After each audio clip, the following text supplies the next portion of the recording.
இவங்க சூரல் மலையில உள்ள வீட்டுல குடும்பத்தோட தான் இந்த பாட்டி சுஜாதா வாழ்ந்து வந்துட்டு இருக்காங்க. ஒரு திங்கட்கிழமை மாலை 4 மணி இருக்கும். அப்போல இருந்தே ஜோனு மழை விடாம பெய்யுது. கண்டிப்பா ஏதோ பெருசா நடக்க போகுதுன்னு ஒரு அறிகுறி. பாட்டி நல்லா அசந்து தூங்கிட்டு இருக்காங்க. அதிகாலை 1:15 மணிக்கு அதிபயங்கரமா ஒரு சத்தம் கேக்குது. மிரண்டு போன பாட்டி, பேர குழந்தைங்க, மகள், கணவர் உட்பட எல்லாரும் திடுக்கிட்டு எழுந்து உட்கார்றாங்க. அவங்க வீட்டு மேல மரக்கட்டைகள் படபடன்னு விடுது. பக்கத்து வீடு சுத்தமா இடிஞ்சி இவங்க வீட்டு மேல சாயுது. உள்ளார இருக்க பாட்டிக்கும் மத்தவங்களுக்கும் உயிர் வந்து வந்து போகுது. பாட்டி வீட்டு மேற்கூரை மொத்தமா பெயர்ந்து விடுது. பாட்டி பொண்ணு மேல இருந்து கற்கள் விட எல்லாரும் பதறி போறாங்க. பாட்டி சூதானமா அந்த கற்களை எடுத்து மகளை மீட்டு பேர குழந்தைங்க, பாட்டி, மகள், கணவர்னு எல்லாரும் வீட்டை விட்டு வெளியேறிட்டாங்க.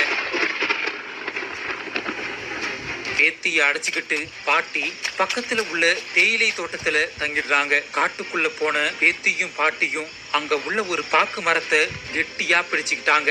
அந்த நேரம் பார்த்து அங்க 3 யானைகள் கொண்ட ஒரு கூட்டம் அங்க வருது.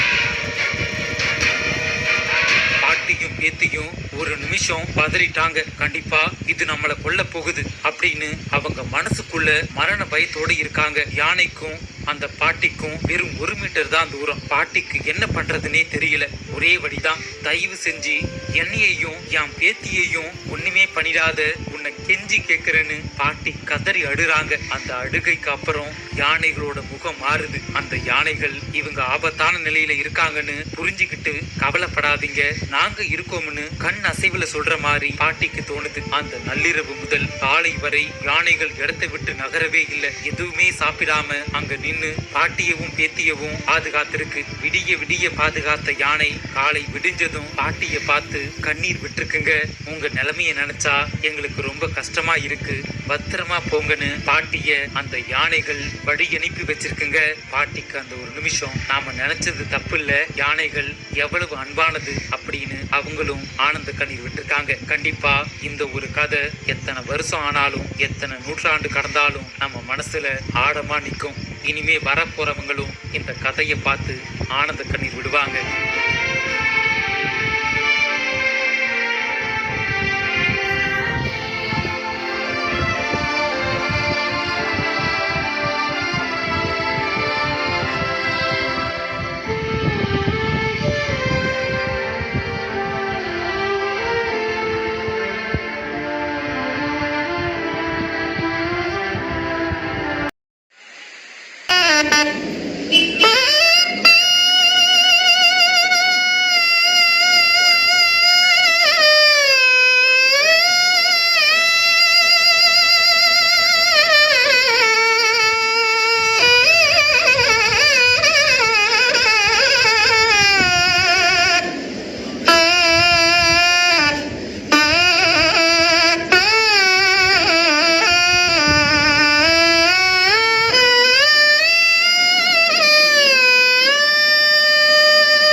3 கிராமத்தில் உள்ள மக்கள் 182 பேர் இறந்ததாகவும், அதே நேரத்தில் ஒரு கிராமத்திலிருந்து இன்னொரு கிராமத்தை கனெக்ட் செய்யக்கூடிய பாலங்கள் நிறைய வெள்ளத்தில் அடிச்சுட்டு போனனால அதை கடந்து சென்று அவங்கள காப்பாற்றக்கூடிய ஒரு சின்ன தொய்வு ஏற்படுது. அதனால இந்தியன் ஆர்மி என்ன பண்ணியிருந்திருக்கு, தங்களுடைய இன்ஜினியரிங் டீம் வச்சு ஒரு பாலத்தை, அதாவது 16 மணி நேரத்துல ஒரு பாலத்தை அமைச்சு அதுல பெரிய வாகனங்களே போனாதான் அங்க இருக்கிறவங்களை காப்பாற்ற முடியும், அங்க இருக்கிற நிலைமையை கட்டுக்குள்ள கொண்டு வர முடியுன்ற காரணத்தால கனரக வாகனங்கள் சென்று, ஜேசிபி மாதிரி வாகனங்கள் சென்று அது நிலையை சரி செய்ய முடியும் அப்படின்றதுக்காக 16 மணி நேரத்துல 182 அடி கொண்ட 58 மீட்டர் கொண்ட ஒரு பாலத்தை உருவாக்கி மக்களுக்காக 16 மணி நேரத்துல இந்தியன் ஆர்மி சமர்ப்பிச்சிருக்கு. அதுல அவங்களே மனுஷனை காப்பாத்த மனுஷன் தான் வருவான், மேல இருந்து ஒண்ணு வராது. கடவுள் மேல இருக்காரு, மனுஷன் தான் பூமியில இருக்கான். மனுஷன் தான் காப்பாற்ற முடியும்.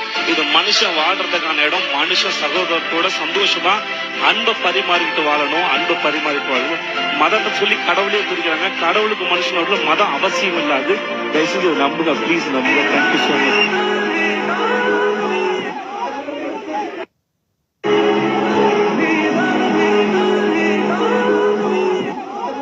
மனுஷனை காப்பாத்த மனுஷன் தான் வருவான், மேல இருந்து ஒண்ணு வராது. கடவுள் மேல இருக்காரு, மனுஷன் தான் பூமியில இருக்கான்.